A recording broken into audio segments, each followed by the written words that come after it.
अस्सलाम guys, welcome to my YouTube channel RS queen vlogs. उम्मीद है आप सब लोग खैरियत से होंगे। गाइस मैं उठ चुकी हूँ। गाइस आज हम नाश्ते में मीठी रोटी खाएंगे, गुड़ की मीठी रोटियाँ जो बहुत ही मज़े की बनती हैं और उनका टेस्ट बहुत ही ज़बरदस्त होता है। मुझे तो बहुत पसंद है। गाइस आप भी बना के देखिएगा, आपको भी बहुत पसंद आएंगी। तो गाइस जो गुड़ की रोटियाँ हैं वो मम्मा बनाएंगी और मम्मा बहुत ही ज़्यादा टेस्टी बनाती है। जैसे कि मैंने बताया था, हर चीज़ मम्मा की बहुत टेस्टी होती है। तो आपको दिखाएंगे कि कैसे बनती हैं गुड़ वाली रोटियाँ, तो व्लॉग एंड तक देखिएगा। गाइस मम्मा रोटियाँ बनाना स्टार्ट करने लगी हैं, तो चलते हैं मम्मा पास। गाइस मम्मा यहाँ पे आटा गूंद रही हैं। बिस्मिल्लाहिर्रहमानिर्रहीम। आटा गूंदना स्टार्ट करते हैं। तो गाइस यहाँ पे मम्मा आटा गूंद रही हैं। आटा गूंदने के लिए जो हमने पानी तैयार करना है, उसमें जो गुड़ है वो मेल्ट करने के लिए रख देना है और इसमें दूध मिक्स करना है। पानी नहीं डालना, दूध और गुड़ मिक्स कर देना है। गाइस इसमें सौंफ कंपलसरी नहीं है, जिसका दिल करे डाल सकता है, जिसका दिल करे वो ना डाले, ये अपनी मर्ज़ी होती है। गाइस आप अगर गुड़ की रोटियों के लिए आटा गूंद रहे हैं ना, तो जो दूध और गुड़ का मिक्सचर है ना, वो आटे से काफ़ी कम होना चाहिए, क्योंकि ये मीठा होता है और मीठा जब आटे में मिक्स होता है यानी कि फिर वो ज़्यादा ही चिपचिपा हो जाता है। तो इस तरह आटा बहुत ज़्यादा पतला हो जाता है। तो दूध और गुड़ का मिक्सचर बहुत ही थोड़ा लें और आटे की निस्बत ना दूध और गुड़ का जो मिक्सचर है वो कम लें। ऐसे आटा चिपचिपा नहीं होगा, बिल्कुल ठीक गूंदेगा। जब आप रोटी बेलेंगे तो साथ चिपकेगी भी नहीं। तो इस तरह गुड़ की रोटियां बहुत ही ज़बरदस्त और अच्छी बनती हैं। अगर आप गुड़ और दूध की जो मिकदार है वो ज़्यादा रखेंगे ना, तो जब आप रोटी बेलेंगे तो वो साथ चिपक जाएगी। इसलिए हमने बहुत एहतियात से आटा गूंदना है। जो दूध और गुड़ का मिक्सचर है वो हमेशा आटे से कम ही रखिएगा। तो इस तरह से आपकी रोटियां बहुत ही अच्छी बनेगी। यहाँ पर मम्मा तकरीबन आटा गूंद चुकी हैं। तो गाइस आप देख सकते हैं हमारा आटा बस गूंद ही चुका है। तो देख सकते हैं हमारा आटा बिल्कुल भी साथ नहीं चिपक रहा, कितना अच्छा गूंदा है। देख सकते हैं आपने भी इसी तरह आटा गूंदना है, चिपचिपा ना हो। चिपचिपा हो तो रोटी सही नहीं बनेगी। देखिए गाइस बिल्कुल भी आटा चिपक नहीं रहा।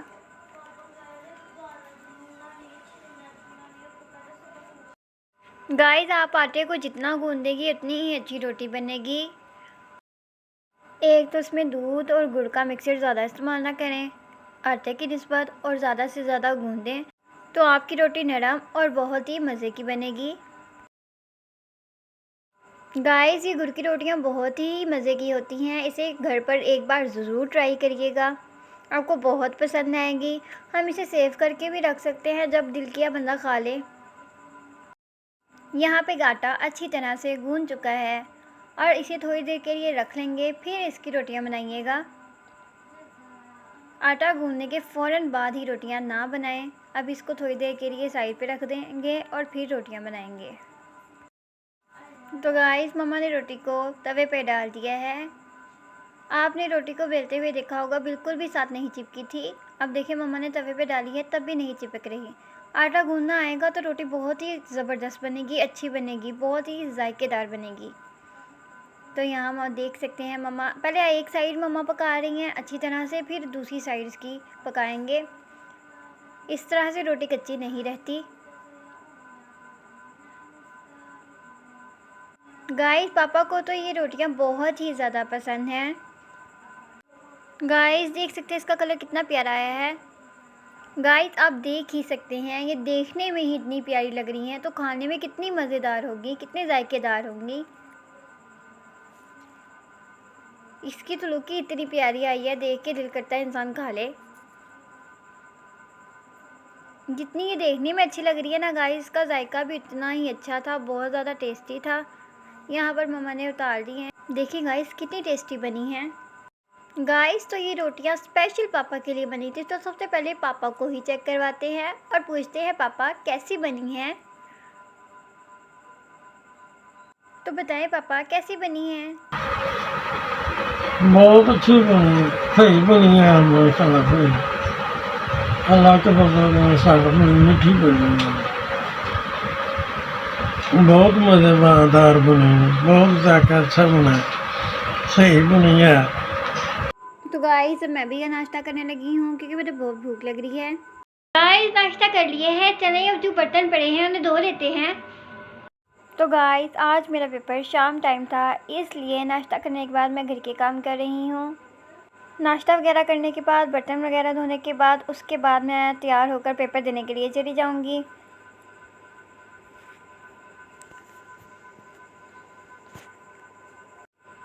गाइस मेरे कुछ पेपर जो हैं वो सुबह के टाइम थे, कुछ पेपर थे शाम के टाइम, कुछ 1:30 बजे, कुछ 2:30 बजे, कोई 8:30 बजे। इन्होंने टाइम ऐसा उल्टा पुल्टा रखा हुआ है ना, कोई पेपर कितने बजे है, कोई पेपर कितने बजे है। किसी पेपर में छुट्टी ही नहीं है, किसी पेपर में 4-5 छुट्टियाँ रखी हुई हैं उन्होंने बिल्कुल भी टाइम टेबल अच्छा नहीं बनाया हुआ था। किसी पेपर में इतनी ज़्यादा छुट्टी दे दी थी और किसी पेपर में यूँ बिल्कुल दी ही नहीं हुई थी। कोई टाइम टेबल सीधा नहीं था, कुछ समझ नहीं आ रहा था कि किस तरह से प्रिपेयरिंग करनी है और क्या करना है क्या नहीं करना। मेरे ख्याल से इन्होंने अपनी तरफ से बना दी है, इन्होंने ये देखा नहीं है किस तरह बनाई है किस तरह नहीं बनाई, बस बना के स्टूडेंट के मत्थे मार दिए। लो जी 2 पेपर। फिर भी जैसे तैसे हमने पेपर दे ही दिए हैं। किसी टाइम उन्होंने सुबह सुबह ही उठा दिया है और किसी टाइम शाम को कड़ी धूप में जाना पड़ता था। किसी टाइम सुबह सुबह नींद ख़राब हो जाती थी और शाम टाइम इतनी किधर धूप होती है जिसका कोई हिसाब ही नहीं चाहिए था। एक सेट टाइम रखे ताकि इंसान को उसके टाइम के मुताबिक इंसान चले कि अब इस टाइम पे हमने जाना है। कोई टाइम लगाया हुआ है, कोई टाइम लगाया हुआ है, बस उसके ऊपर ही हमने तो उसके ऊपर ही चलना। जाहिर सी बात, पेपर तो हमने ही देने हैं। चलो खैर, अल्लाह का शुक्र है पेपर हो तो गए हैं और ये भी अल्लाह पाक का लाख शुक्र है कि पेपर बहुत अच्छे हुए हैं और मैंने ख़ुद को टाइम के मुताबिक मैनेज कर लिया था। गाइस मेरे तकरीबन सारे पेपर हो गए हैं, मैथ्स का भी हो गया, सारे हो गए हैं, बस पाक स्टडीज़ का रह गया है और एक उर्दू का पेपर रह गया। बाकी मेरे सब पेपर कंप्लीट हो चुके हैं और एक नेक्स्ट मंथ पेपर है प्रैक्टिकल का, वो तो बाद में होगा ना। जो ये पेपर हैं ये हो गए हैं, प्रैक्टिकल रह जाएगा तो वो अगले महीने है, फिर वो पेपर भी देना है। तो गाइस बर्तन धोना कितना ही मुश्किल काम है ये सिर्फ लड़कियां ही जानती हैं।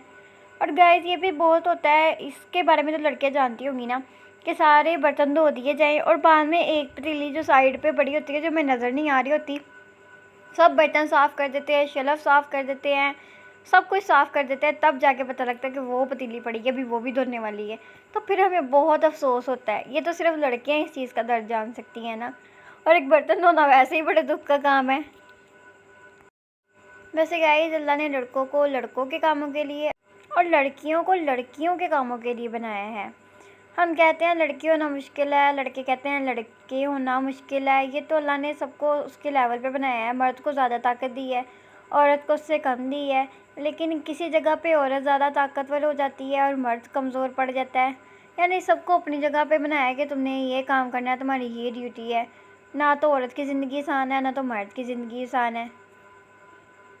दोनों की ज़िंदगी बहुत ज़्यादा मुश्किल होती है। औरत घर पे काम वगैरह करके बेचारी थक जाती है, मर्द पूरा दिन बाहर काम करता है और वो वहाँ थक जाता है। पर लड़कियों की ये बात है कि उन्हें कहीं से बातें नहीं सुननी पड़ती। जो मर्द है वो बाहर काम करता है तो उन्हें तरह तरह लोगों की बातें भी सुननी पड़ती हैं। लड़कियों का ये है, मर्ज़ी से घर पे काम किया ना किया तो कहता ना नहीं जी हमने भी नहीं करना, ठहर के करना है। लेकिन लड़कों को उसी टाइम पे करना पड़ता है कि अभी इन्होंने ये काम करना है और अभी हमें कंप्लीट चाहिए। लड़कियों के इस मामले में चलो हो जाता है कि अभी नहीं, ठहर के कर लेंगे, यानी अपना ही घर है, जब वो दिल किया तब कर लिया, तबीयत ख़राब हुई तो बैठ गया। लड़कों का ये सिस्टम नहीं होता कि ये तबीयत ख़राब हुई है चलो जी अब आराम कर लेते हैं, उन्हें करना ही करना पड़ेगा। इसीलिए अल्लाह ने औरत और मर्द के काम मुकर्रर किए हैं कि इन्होंने ये काम करने हैं। किसी का कोई काम आसान नहीं होता, ना तो लड़कियों का काम आसान है ना तो लड़कों का काम आसान है। वैसे लड़के काम करते हैं, बहुत ज़्यादा करते हैं, लेकिन औरत की जो ड्यूटी है ना वो भी थोड़ी कम नहीं है।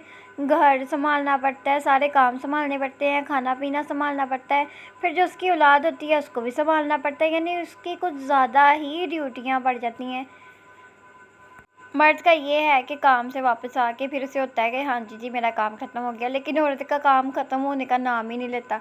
एक काम ख़त्म होता है, दूसरा कपड़े बर्तन सफाई वगैरह, काम ख़त्म ही नहीं होता। पूरा दिन गुजर जाता है काम में पर ख़त्म नहीं होता। लेकिन जो मर्द है वो घर आके चलो से होता है कि अब आराम कर सकता हूँ, लेकिन लड़की को जिसने जो करना है उसे उसी वक़्त करके देना है कि हाँ जी जी अब ये करना है, खाना पकाना है, बर्तन धोने हैं, यानी कि काम बढ़ता जाता है, दिन ख़त्म हो जाता है, लेकिन लड़कियों के जो काम है वो ख़त्म नहीं होते हैं।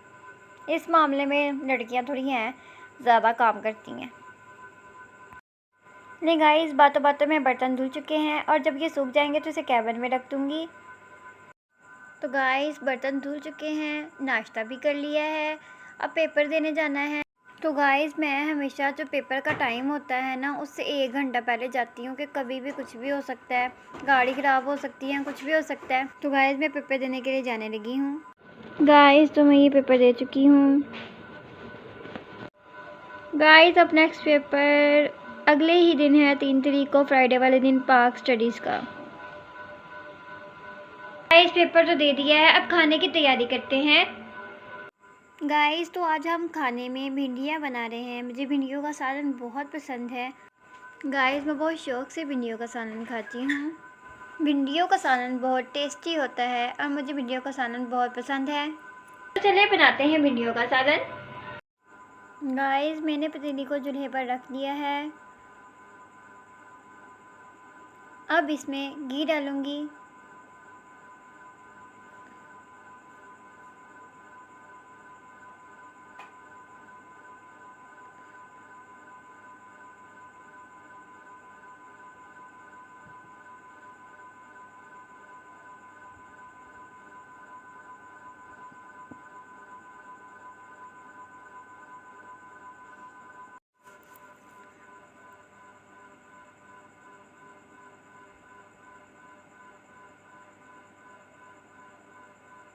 तो गाइस मैंने घी डाल दिया है, अब इसे गर्म होने के लिए रख दिया है। जब ये गर्म हो जाएगा तो इसमें भिंडियाँ फ्राई करेंगे।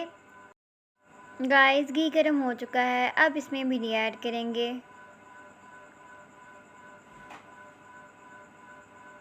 भिंडी को ऐड करने के बाद भिंडियों को अच्छी तरह फ्राई कर लेंगे।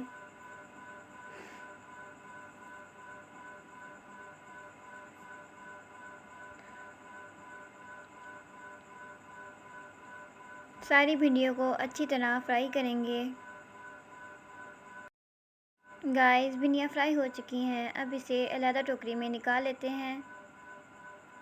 गाइस भिंडियों को शुरू में फ्राई करने से इनकी चिपचिपाहट ख़त्म हो जाती है और भिंडियाँ बहुत ही मज़ेदार बनती हैं।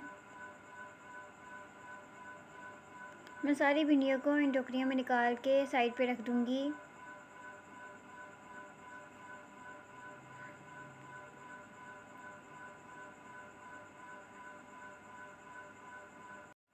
भिंडियाँ निकालने के बाद हम इसके मसाले का सामान तैयार करेंगे।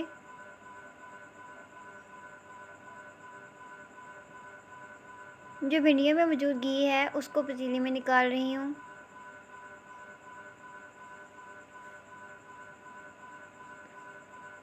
और जिस घी में भिंडियाँ फ्राई की गई हैं उसी घी में आपने प्याज फ्राई करने हैं।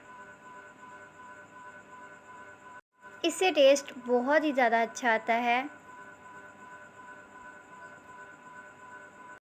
गाइस भिंडियों को फ्राई करके लारा टोकरी में निकाल लिया था। अब प्याज को इसी घी में फ्राई करेंगे। तो प्याज को घी के अंदर डालते हैं, इसे अच्छी तरह हिलाएंगे।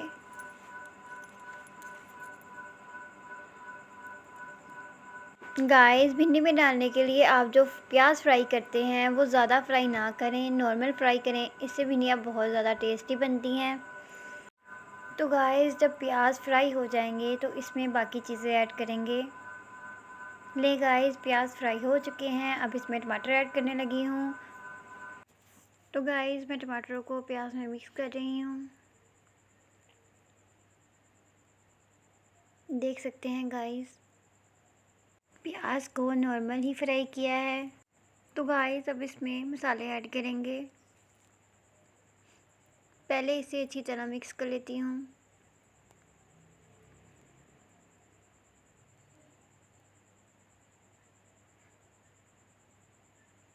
गाइस बस ये मिक्स होने ही वाले हैं। तो गाइस अब इसमें नमक ऐड करते हैं। इसमें आधा चम्मच नमक ऐड कर रही हूँ। अब इसमें मिर्चें डालूँगी। मिर्चें भी आधी ही चम्मच डालूँगी। तो गाइस इसमें मिर्च ऐड कर दी है।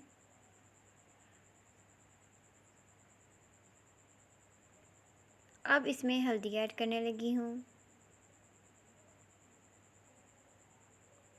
मसाले ऐड कर दिए हैं। अब इसे अच्छी तरह हिलाऊंगी। जब मसाले अच्छी तरह मिक्स हो जाएंगे तब इसमें भिंडियाँ ऐड कर देंगे। मसाला भून चुका है। अब इसमें भिंडियाँ ऐड करने लगी हूँ। सारी भिंडियाँ इस मसाले में ऐड कर देंगे और इसे अच्छी तरह हिलाएंगे, मिक्स करेंगे।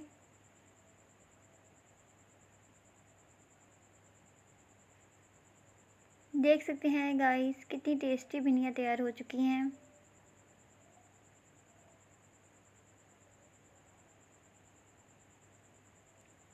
दिखने में ही इतनी टेस्टी हैं, खाने में कितनी टेस्टी होंगी।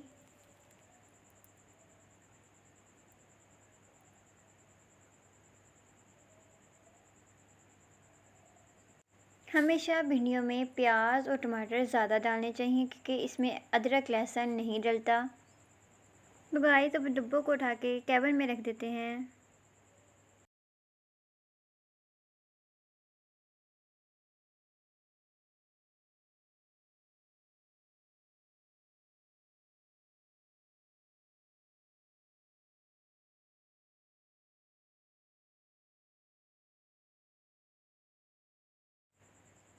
तो अब बाकी बर्तन उठा लेते हैं। इन टुकड़ों को भी एक साइड पे रख देते हैं।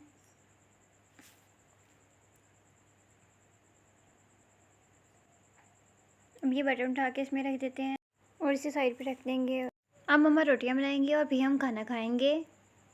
गाइस भिंडियाँ तो बना ली थी, खाना भी खा लिया है और अब मैं बहुत ज़्यादा थक चुकी हूँ क्योंकि सुबह से कब से पेपर के इंतज़ार में बैठी हुई थी। सुबह सुबह उठ चुकी थी, अब पेपर दे के आई हूँ। पेपर देने के बाद खाना बनाया है तो मैं बहुत ज़्यादा थक चुकी हूँ। तो गाइस अब व्लॉग का एंड करते हैं। अल्लाह ताला आप सबको अपने हिफ्ज़ व अमान में रखे और सेहत और तंदुरुस्ती वाली ज़िंदगी अता करे और आपको खुशियाँ ही खुशियाँ अता करे। अब मुलाकात होगी नेक्स्ट व्लॉग में, तब तक के लिए अल्लाह हाफिज़।